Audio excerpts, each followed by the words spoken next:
Greetings again, everybody. Welcome back to Dark Souls 2. Oh, that was rude. Anyway, though, we're now just gonna wrap up some stuff, check out some stuff I forgot, and, well, also check out some stuff that I just haven't shown yet. Firstly, I forgot this.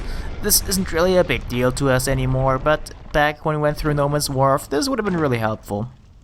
This is, by the way, the house that leads to the shortcut back to the first half of the area. And this is why this is a nice place to go to, Large Titanite. At least when you first come through here.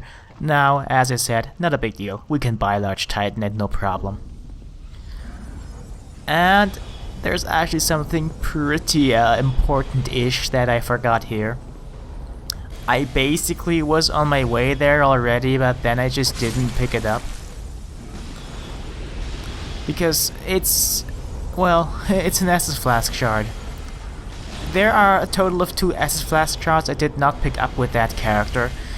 One of them is the one in Ornifex's room in the Shaded Woods, which I did pick up after this. But we did pick it up in New Game Plus. And the other one is right below here. Admittedly, it's pretty well hidden, but you can see that there's something there, and you probably want to check out that weird little building here. And bam, Estus Flask shard. We can now go up to 12 Estus, well, after you collect the final one anyway. And now it is time to come back here. If only, well, to kill Navlan. Because Navlan is, as we already know, already gonna show up in areas that we have explored. But there's no real need to just get held up with him, it's just drop him down. Now, if you use the bonfire to come here, you will not see a message that Navlan appears here, and you will also not really hear him. Well, I'm wrong actually, you will hear him. The second that you enter the area, you will hear the sound that appears when a phantom appears. And there he is, with his homing scraps of life right through the wall. That's really fair. But let's try the same thing we did to him just now by dropping him down. Which doesn't seem to be working, and hey, look at that. Now this should have probably killed me, because I would have deserved dying to this. Because that was pretty stupid. But I didn't die. And we can still kill Navlan. By the way, if you kill Navlan in every spot that you can kill him in, you get absolutely nothing.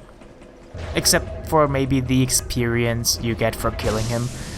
Well, that's not really a reward, I like to say. But now he's ours. While we didn't make short work of him by dropping him down, he's still not really gonna do much to us. At least not after he dropped us down there. But yeah. So we killed Navlan, only this is New Game Plus, where we didn't actually set him free. But we do have a side quest to wrap up. So let's do that.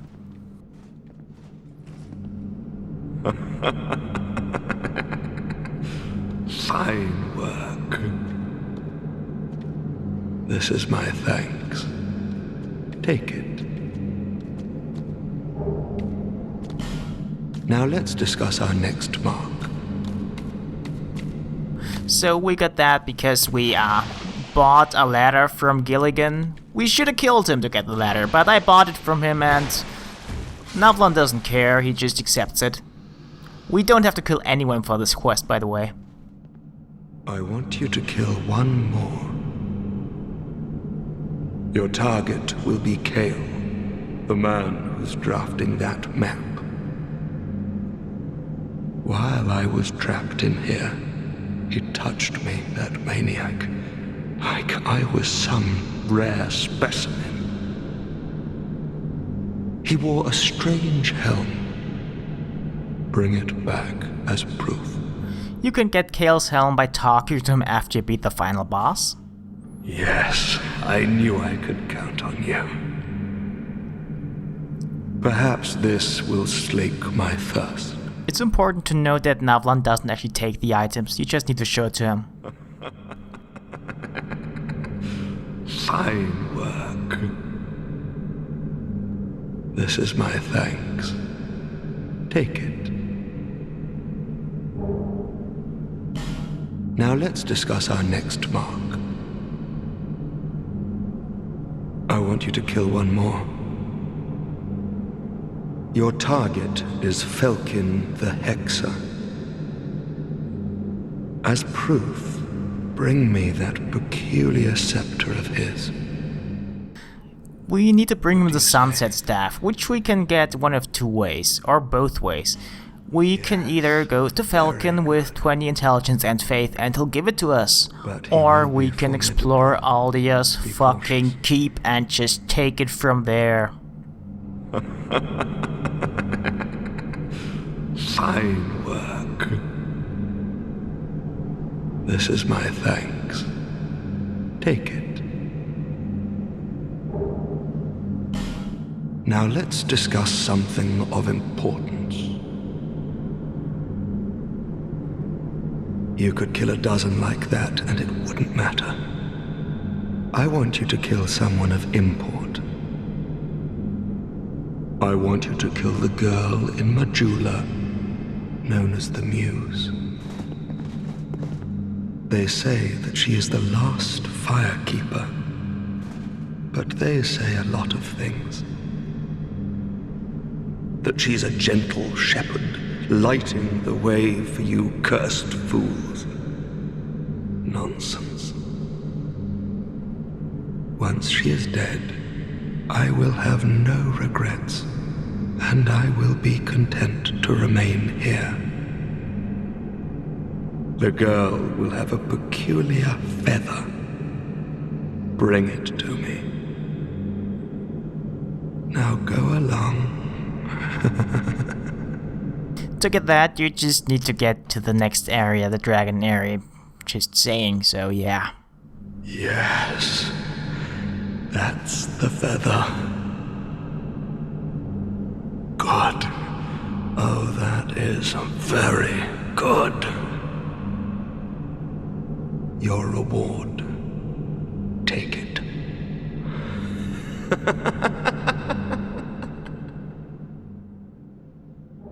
Well, that was easy. I covered all this in the update post for the Aldia's Keep episode, by the way, if you want to know more. But now, it's time, I think, to wrap up the Forest of Fallen Shines. Once and for all, there's just one small area we haven't explored yet. It's right down there, that fireplace. We can, just, go down with the key. Or we could take a run and just jump and do a plunge check on that guy. We'll be completely safe. But since we have the key, which we picked up in Iron Keep, it's also called the Iron Key, we can just use that. This area down there doesn't necessarily have anything that I need, so I usually tend to skip it. It is strictly optional after all. But we do already know those enemies down there, actually. When we got the fire longsword way back in like episode 3 or so. Yeah, that was the same guy. Well, not the same one, there's several of them down here. But the one that has been shooting fireballs at us at that point in time is actually also down here. And whoop, look at that, I got Sunlight Blade. Now, we haven't picked this up yet on screen, but we'll see where. It's really stupid, it's one of those items I forgot. Anyway, those items are kind of dicks. I mean, just to look at the way they attack. They can use their tongue, which will pretty much guard break you for some reason. It's almost like a whip. it should be really easy to just hold out a sword and cut it off, honestly. But I'm not gonna complain that this game isn't realistic enough, because it's a game. Now, the one from the Fire Longsword is that guy over there. But let's ignore him. There's a reason for that. You see, when we looked down from above, we could see several flame pillars. If we kill all of these salamanders here, those flame pillars will disappear. You might say that this is a good thing. I say it's not. Because where the flame pillars are now, there will be holes later once the fire is gone. And then it's kind of hard to see where you can walk and where you can't. So I personally prefer having the fire there, just so I have an easier time not falling down to my death.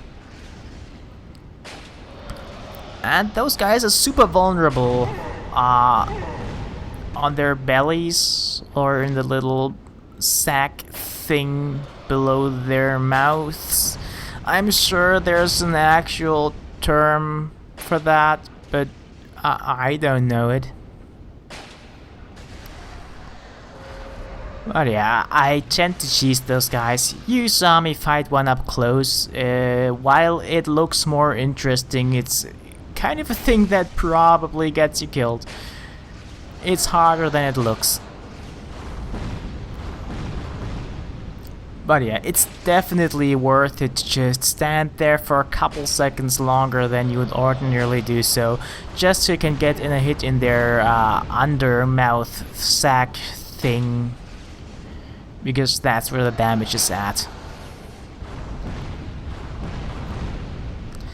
Now, there's those flame pillars I talked about.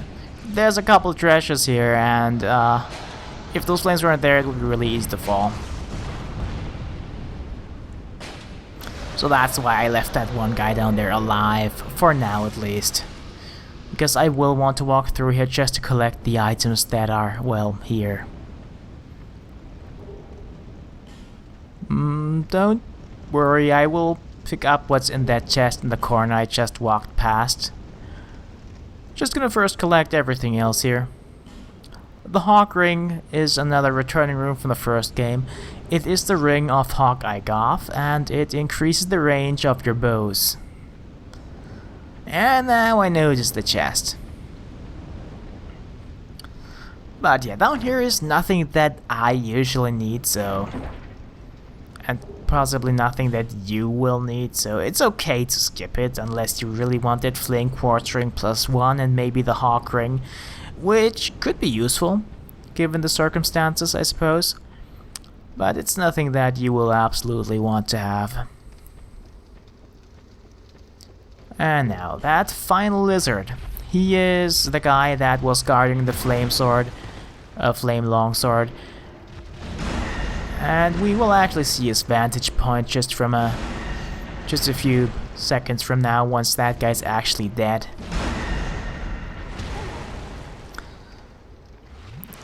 There was a hex like Dark Hail in the first game. I forgot what it's called exactly, but it was much more powerful. It was pretty much overpowered, so to speak. You could pretty easily just kill stuff, and it's still very powerful here,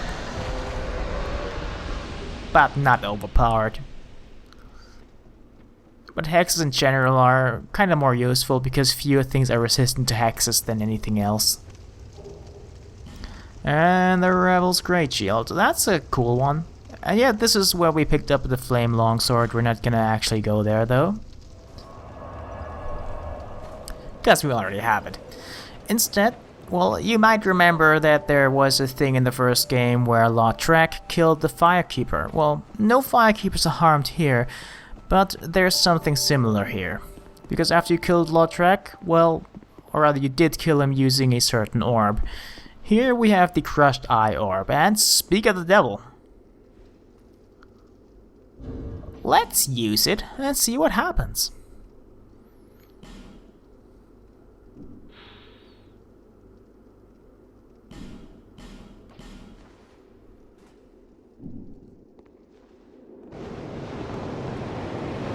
Curses. Puzzled me out, have you? At least now I can wash you off guilt-free. So yeah, Alicia apparently isn't too nice of a person. I did not see that coming at all, especially not from the second I met her. She has been called the Nameless Usurper the 2 times she invaded us. Once in Drangleic Castle, where Navlan also invaded us, and once in the Undead Crypt. Right before jumping down that pit with the plenty of pyromancers, or what they're called. And I don't know why she's called the Nameless Usurper. There's no usurping that she has done that I'm aware of. Maybe she was trying, though. It's important to note that all her miracles actually do physical damage. This is to ensure that you can block the super powerful Wrath of Gods. I'm not sure how it is now, but in an earlier patched version, it basically one-shot you, so you didn't want to get hit by it at all. But you can block it with a 100% physical shield. That's what we got. The Rotunda Lockstone, by the way, is what we need to rotate those doors there, just so you can actually progress. So if you kill her, that's how you can also progress. But yeah, we did get the Petrified Dragon Egg in the Dragon Shrine. And we actually needed to enter a covenant. But who will we actually enter that covenant with or from? Well, it's the guy you would least expect. What is that? A petrified egg? From the shrine?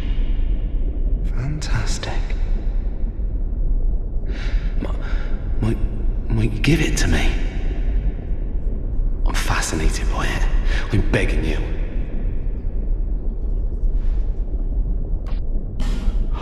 Very kind of you. This thing is amazing. Could it be a dragon egg? I feel invigorated just by holding it.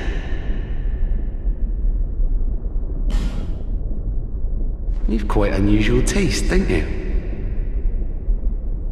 This is basically that covenant from the first game that allowed us to become a dragon.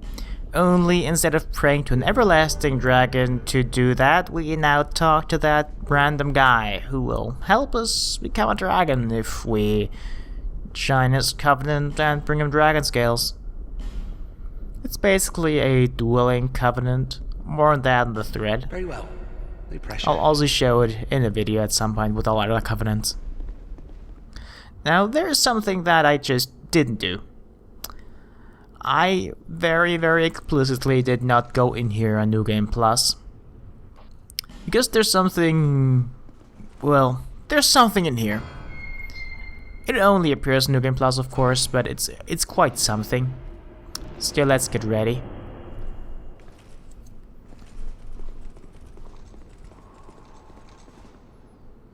Yep, 2 pursuers at once. The most important part to note is that if you get hit by their cursed sword, well, the other one will disappear, you can kill the one that's still left and then come back for the other one. But I'm not having any of that, so let's see how that works out for me.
wow, it goes to show that this shield is pretty damn awesome. Also, it feels great winning that fight, and the only reason I did that and not the Ancient Dragon is because this one's actually kind of fun. And it doesn't really hinge on, well, more or less random factors. Because it's kind of my fault for dying, I was too quick. But, no, I did it. No need to worry about that anymore. But after that kind of boss encounter, how about something that the game actually registers as a boss? Because yeah, you probably wondered about what happened if we attacked Vendrick. So, let's actually do that then. But since we have the privilege of having the first strike, let's make it our best.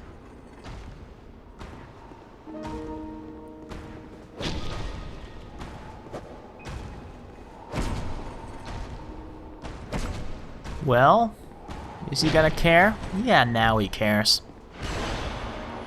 So, Vendrick is a fairly easy fight, but he has really high defenses. I'm gonna get a little bit into that in just a second. For now, I'm too busy dying. That was a stupid death, that shouldn't have happened. It's actually really easy fights. Just hug his left heel and you'll be fine. Now about his high defenses. The more giant souls you have, the lower his defenses will be. We have 4, so he has 2 times his normal defenses. If we had none, he would have 32 times his normal defenses. With 2, he would have 16 times, and with 3, he would have like 8 times. We have 2 times, and with 5, he would have his normal defense, but we don't need that.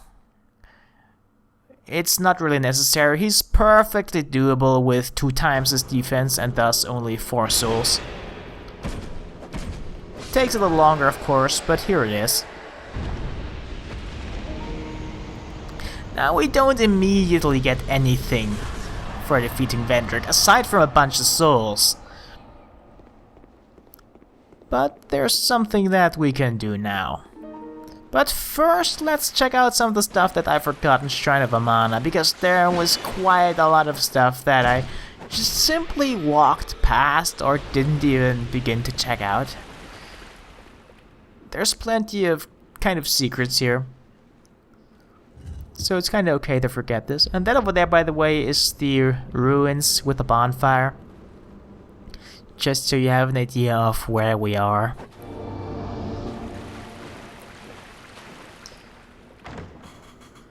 Alright, first treasure, how good is it? The Helix Halberd. I might have to check that out in the future, I never really used it. And this is where we picked up the Estus Flask Shard. There's this chest at the end, which in my defense kind of blends in really well.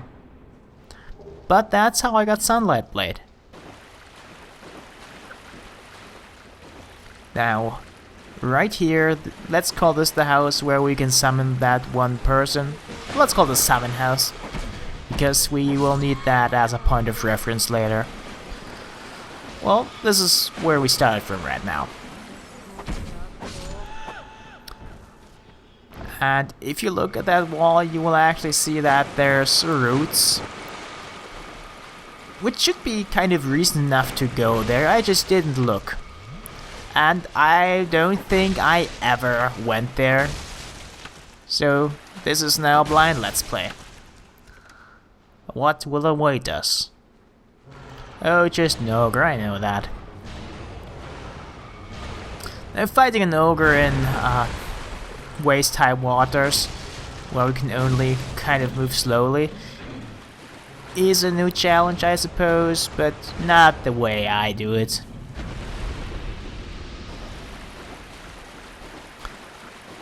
And of course, for doing that, we get a pretty sweet dress, which is also the dress the MILF will need to wearing, as well as a ring that gives us some more HP, the life ring +2. Now, this is a summon house again. If you go right instead of left, you will see water, a lot of it. You will be forgiven for not ever finding this treasure, though the first time you played through this game I actually did find it. It just didn't occur to me on any of my subsequent playthroughs to check out that part again. Quite simply because what we get here is not something that we need.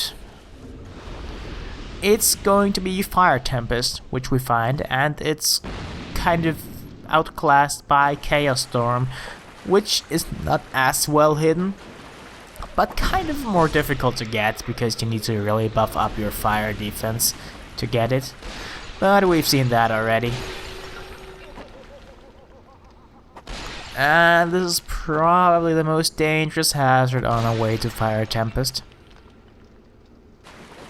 Which of course is hidden in another chest underwater. Which is another reason why you probably won't find it if you just look out there. It's pretty far out anyway. But there we go. Now it's time to check out what we can get for, you know, killing Vendrick. So this is actually before the summon house. Just pay attention to landmarks. You will probably be able to get your bearings. That's not what you get for beating Vendrick, that's just something I forgot as well. But yeah, this is kind of a passage that you can reasonably find, but it kind of blends in as well. If you have a torch though, it will be really easily visible. And this here is the Door of the Living. We need to be human to enter it, and we also need to have killed Vendrick to be able to access it. Behind this door, we will actually find Vendrick's soul. Of course, that's not all. We can make some weapons from Vendrick's soul, of course, but we can also get his armor in this chest here. The crown is pretty good actually, although it looks kind of odd. I don't like wearing it just for that reason, because fashion souls is pretty damn important, but it does boost some of our stats. But anyway, let us move on.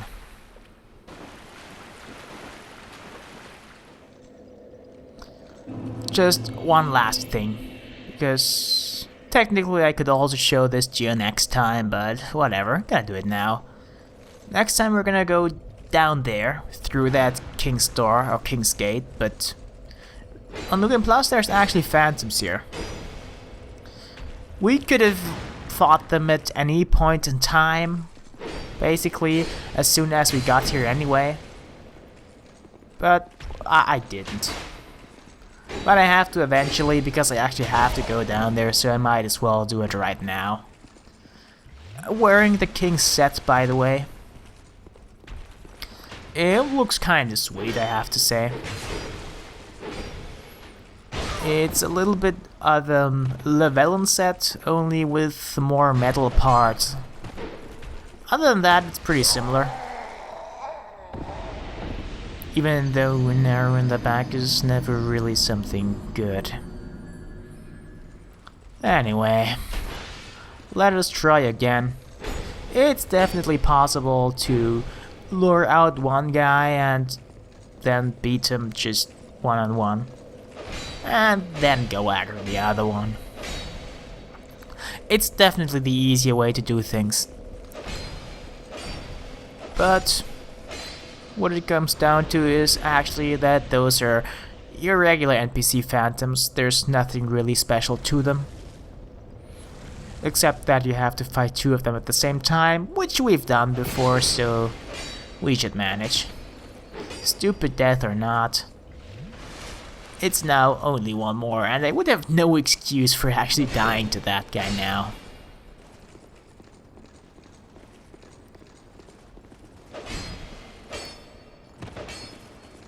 Isn't that riveting? Yeah, we've seen this 1,000 times, and I'm kind of glad that we're gonna be done with phantom enemies, at least for a while. And well, look at that, a parry. I didn't expect that to actually work. Because I'm not really good at parries. I have practiced a bit, but I haven't gotten much better. But yeah, let's check out what you can make of Vendrick's soul.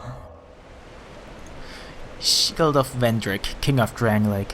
The great king shut himself away and was soon reduced to a mere shell. Just what was it that he yearned to protect? It's a shield, it does shield stuff. It can block attacks and parry. Let's move on.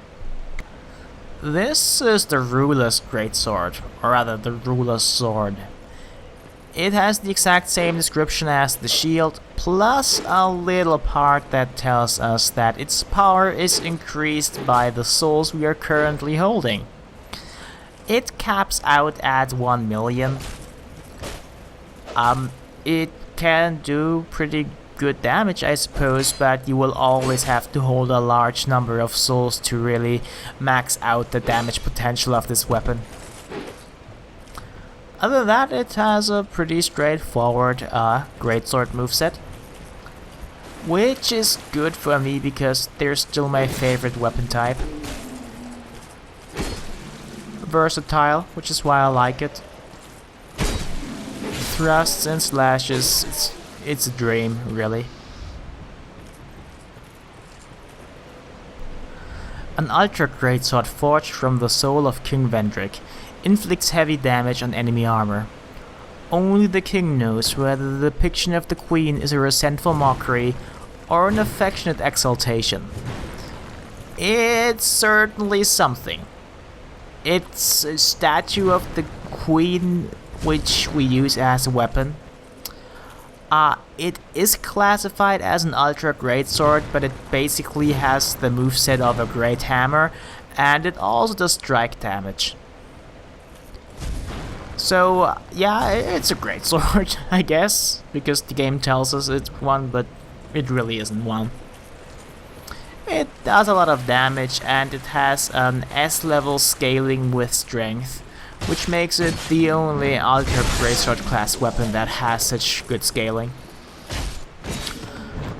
I don't know if the scaling actually makes that much of a difference though, because I've never fully upgraded this weapon.